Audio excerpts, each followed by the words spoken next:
Hello, dear students. Welcome to the second lecture of this unit number 4 in ICM subject installation commissioning and maintenance subject में chapter 4 जो trouble shooting का है। ठीक है, तो वो ट्रबल शूटिंग में हमने लास्ट लेक्चर में जो नॉर्मल ऑपरेशन कोई भी इक्विपमेंट का होता है तो उसमें क्या क्या कैरेक्टरिस्टिक आदर्श परिस्थितियां होती है नॉर्मल परफॉर्मेंस में। ठीक है, कौन कौन सी चीज देखी जाती है और कौन कौन से प्रोटेक्टिव गियर्स मींस सुरक्षा व्यवस्था की होती है ताकि इलेक्ट्रिकल इक्विपमेंट्स को डैमेज ना हो, नुकसान ना हो। तो नॉर्मल परफॉर्मेंस में क्या क्या पैरामीटर्स देखे जाते हैं और कौन कौन से सुरक्षा के व्यवस्था है, साधन है, या उसका इलेक्ट्रिकल इक्विपमेंट खराब ना हो जाए, वो क्या उसमें सुरक्षा दी गई है। तो ये सारे दोनों टॉपिक और इंट्रोडक्शन ये चैप्टर का, ये दोनों टॉपिक हमने पहले लेक्चर में मीन्स चैप्टर 4 हमने शुरू करा तो उसमें हमने कवर कर लिए थे। आज के लेक्चर में हम ये टॉपिक स्टार्ट करने जा रहे हैं, causes of internal and external fault.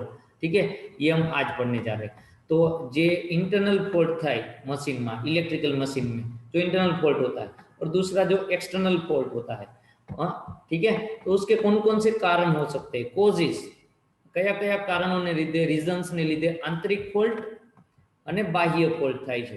Okay, આંતરિક ખામી અને બાહ્ય ખામી માટે કયા કયા કારણોને લીધે એ ઉદ્ભવે છે, तो ये टॉपिक આપણે आज समझवाना चाहिए। एग्जाम पॉइंट ऑफ व्यू ये मोस्ट इंपॉर्टेंट है, अच्छे से आप इसको समझ लो।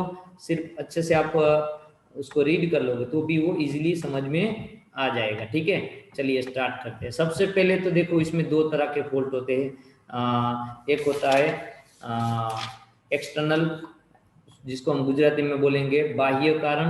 ओके, एक्सटर्नल कोजेस बाह्य कारणों અને internal causes. Internal causes means आंतरिक कारणों। तो गुजराती में कहीए तो एक्सटर्नल मीन्स बाह्य कारणों જેના લીધે મશીનમાં ખામી ઉદ્ભવે અને ઇન્ટરનલ મીન્સ આંતરિક કારણો જેના લીધે મશીનમાં ખામી અથવા તો ફોલ્ટ ઉત્પન્ન થાય।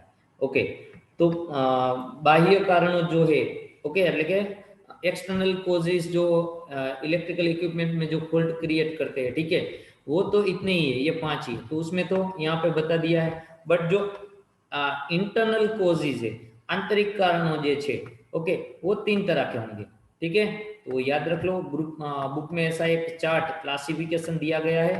ठीक है, तो ये इंटरनल फॉल्ट है वो મિકેનિકલ ફોલ્ટ हो सकता है, એટલે કે ગુજરાતીમાં કહીએ તો યાંત્રિક ખામી હોઈ શકે છે। મિકેનિકલ ઇન્ટરનલ ફોલ્ટ मीन्स यांत्रिक अंदરની ખામી। ओके, दूसरी हो सकती है इलेक्ट्रिकल इंटरनल कोज। ओके, એટલે કે ઇલેક્ટ્રિકલી આંતરિક ખામી। અને બીજી હોઈ શકે ત્રીજા ટાઈપની કે મેગ્નેટિક।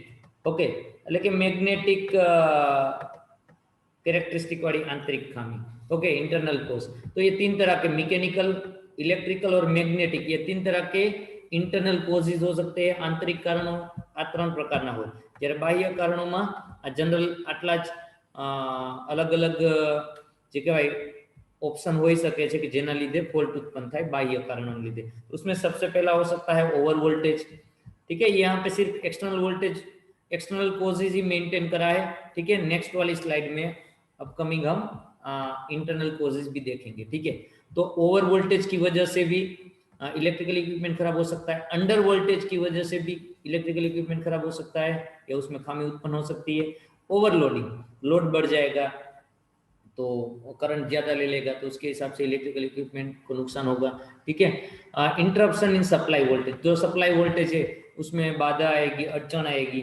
ठीक है, वेरिएशन आएगा तो या रुकावट आएगी तो भी एक्सटर्नल कोज, वो एक्सटर्नल कोज की वजह से भी इलेक्ट्रिकल इक्विपमेंट है वो खराब हो सकता है, बंद हो सकता है, उसमें खामी उत्पन्न हो सकती है। ठीक है, डिफेक्ट इन स्टार्टिंग और कंट्रोल सर्किट, तो जो कंट्रोल सर्किट होती है या स्टार्टिंग करंट, कई बार ऐसा होता है मैनेज करना होता है। ठीक है, तो वहां पे भी वो स्टार्टिंग सर्किट जो भी स्पेशल होती है जैसे कि स्टार्टर वगैरह, और कंट्रोल सर्किट जो होती है उसमें भी अगर प्रॉब्लम होता है तो इन सारी वजह से भी इलेक्ट्रिकल इक्विपमेंट्स में फॉल्ट हो सकते हैं। ठीक है, तो ये सारे कौन से कारण हो गए, बाह्य कारण। गुजराती में कहिए तो आ બધા બાહ્ય કારણો થઈ ગયા જેને લીધે ઇલેક્ટ્રિકલ ઇક્વિપમેન્ટમાં ખામી સર્જાય, external causes.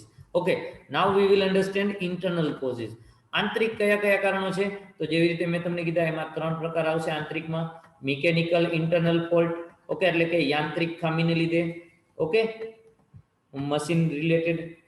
Electrical internal force, તો ઇલેક્ટ્રિકલ રિલેટેડ આંતરિક ફોલ્ટ હોય એના લીધે. અને ત્રીજું કયું કીધું મેં? મેગ્નેટિક. ઓકે, તો આ 3 આંતરિક ખામીને લીધે, आंतरिक फॉल्ट ने लीधे पण खामी सर्जाई सके छे अथवा तो आंतरिक कारणों ने लीधे खामी सर्जाई सके छे। ओके, उसमें सबसे पहला देखो मैकेनिकल देख लेते हैं, मैकेनिकल इंटरनल कॉजेज। तो कि इम्प्रॉपर बेरिंग, बेरिंग प्रॉपर नहीं हुआ है, ठीक है, जहां जहां पे बेरिंग यूज होता है वहां पे प्रॉपर बेरिंग नहीं होगा तो भी प्रॉब्लम हो सकता है। ब्रश होल्डर अगर टूट गया है, ब्रोकन ब्रश होल्डर, ठीक है, कम्यूटेटर बार अगर लूज हो गया है, ठीक है, और आर्मेचर कोर वो भी लूज हो गया है, मीन्स ढीला पड़ गया है, और जो शाफ्ट है वो भी अगर मुड़ गया है कोई रीजन से, तो इतने ये 5 मैकेनिकल इंटरनल कॉजेज होंगे जिससे इलेक्ट्रिकल इक्विपमेंट में खामी आ सकती है। बेंड शाफ्ट है वो મૂળ ચૂકા હોય એટલે કે શાફ્ટ વળી ગયો હોય, મશીનને આપણે કોલ બંધ કરતા હોય કોઈ પણ મેન્ટેનન્સ કામથી, તો જો શાફ્ટ વળી જાય તો એ મિકેનિકલ ફોલ્ટ કહેવાય। ओके, आर्मेचर कोर है वो, आर्मेचर आप सब लोगों को पता होना चाहिए आर्मेचर किससे बनता है, वो पतली लेमिनेशन वाली सब सीट होती है उन सबको जोड़ के आर्मेचर बनाया जाता है, तो उसमें भी वो भी लंबे समय तक कोई मशीन काम करता है तो वो ढीला हो जाता है, ठीक है, तो उसको मेंटेनेंस में टाइट करना होता है थोड़े थोड़े समय के बाद। और वैसे ही कम्यूटेटर बार वाले जितने भी साधन है इलेक्ट्रिकल इक्विपमेंट वो भी लूज होते जाते हैं, तो ये सारे मैकेनिकल फॉल्ट हो गए। ब्रश बार है वो टूट जाता है, बेरिंग इम्प्रॉपर है, तो ये सारे मैकेनिकल इंटरनल कॉज है, यांत्रिक खामी कहवाय। ओके, तो ये 5 रीजन से भी फॉल्ट हो सकता है मशीन में, इलेक्ट्रिकल इक्विपमेंट में, ठीक है। तो ये तो हो गए इंटरनल कॉज में पहला वाला मैकेनिकल कॉज, ठीक है। उससे पहले समझाया एक्सटर्नल कॉजेज, बाह्य कारण। ओके, अब इंटरनल कॉजेज में आगे आएंगे इलेक्ट्रिकल इंटरनल कॉजेज, मींस ये वाला, ठीक है। चलिए स्टार्ट करते हैं, ठीक है। तो इलेक्ट्रिकल आंतरिक कारणों क्या क्या हो सके? इंसुलेशन अगर पंचर हो गया है, ठीक है, वाइंडिंग में शॉर्ट सर्किट हो चुकी है, या तो कनेक्शन लूज है कहीं पे, ठीक है, कम्यूटेटर डैमेज हो चुका है, या तो ब्रशिस का जो सेटिंग है वो प्रॉपर नहीं है, इम्प्रॉपर सेटिंग ऑफ ब्रशिस, और इलेक्ट्रिकल कनेक्शंस कहीं पे रॉन्ग है, गलत है। तो ये 6 अलग अलग कारण हो सकते हैं जिसको हम इलेक्ट्रिकल आंतरिक कारण जिन्हें आप कही सकिए। ओके, चलिए अब आगे बढ़ते हैं। और कौन से इंटरनल कॉज हो सकते हैं? तीसरा वाला मैग्नेटिक इंटरनल कॉजेस। ओके, એટલે કે મેગ્નેટિક આંતરિક અસરો અથવા તો કારણો કે જેના લીધે ઇલેક્ટ્રિક મશીનમાં ફોલ્ટ થઈ શકે, जैसे कि short circuit in stamping, okay, loose pole fitting, ठीक है, पोल में लूज पोल फिटिंग, और अनइवन एयर गैप। तो जो एयर गैप रहना चाहिए जहाँ पे भी स्टेटर रोटर आता है उसमें एयर गैप है वो एक तरह का यूनिफॉर्म रहना चाहिए सब जगह पे, तो वो कोई रीजन से अनइवन हो गया है, मीन्स कहीं पे ज्यादा एयर गैप कहीं पे कम, ठीक है, तो ये कारण हो जाएगा जिससे मैग्नेटिक इंटरनल कोर्स की वजह से फॉल्ट आ सकता है। And misalignment of poles, तो जितने भी पोल होते हैं, ठीक है, उसमें अलाइनमेंट है वो सिमिलर रहना चाहिए और एक तरह से सभी सेम अलाइनमेंट सिमिलर होना चाहिए सब में। तो अगर उसमें कहीं पे मिस अलाइनमेंट है, गड़बड़ी है, तो मैकेनिकल इंटरनल फॉल्ट कोज हो सकता है और उससे फॉल्ट आ सकता है। तो मेनली आप समझ लो कि यहाँ पे मैंने मैग्नेटिक इंटरनल कोज डिटेल में नहीं समझाया है, बट आपकी बुक में वो डिटेल में दिया गया होगा। आपको स्पेशली पहले टॉपिक याद रखने हैं, जैसे ये एक्सटर्नल कोजेज है, बाह्य कारणों છે એમાં 5 પોઈન્ટ છે, ઓકે, જ્યારે આંતરિક કારણો છે એમાં મિકેનિકલમાં 5 પોઈન્ટ છે, इलेक्ट्रिकल में 6 पॉइंट है और मैग्नेटिक में 4 पॉइंट है। तो सबसे पहले आपको ये पॉइंट वाइज याद रख लेना है, ठीक है। तो टोटल कुल मिला के आप ऐसे याद रख सकते हो, इसमें 5 पॉइंट याद रखने हैं, ये मैकेनिकल वाले में आपको 5 पॉइंट याद रखने हैं, ठीक है, इलेक्ट्रिकल में 6 और मैग्नेटिक में 4। तो इस तरह से आप पहले पॉइंट वाइज याद रख लिए, बाद में उसको डिटेल में आप टेक्स्ट बुक में से पढ़ सकते हो, ठीक है, बिल्कुल ईजी है और GTU exam point of view ये सबसे इंपॉर्टेंट क्वेश्चन हो जाएगा ये चैप्टर में से, ठीक है। तो कौन कौन से कारण है जिससे फॉल्ट हो सकता है इलेक्ट्रिकल इक्विपमेंट में? तो बाह्य कारणों ने आंतरिक कारणों, आंतरिक में 3 આવશે, ફરી અહીંયા રિપીટ કરું છું.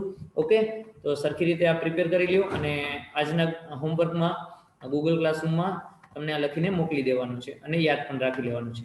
ઠીક છે, આગળના લેક્ચરમાં આપણે in upcoming lecture we will study troubleshooting and कौन कौन से इंस्ट्रूमेंट यूज होंगे, टूल्स यूज होंगे ट्रबल शूटिंग में. ठीक है, वो हम पढ़ेंगे. ठीक है, मिलते हैं अगले लेक्चर में. Thank you, take care.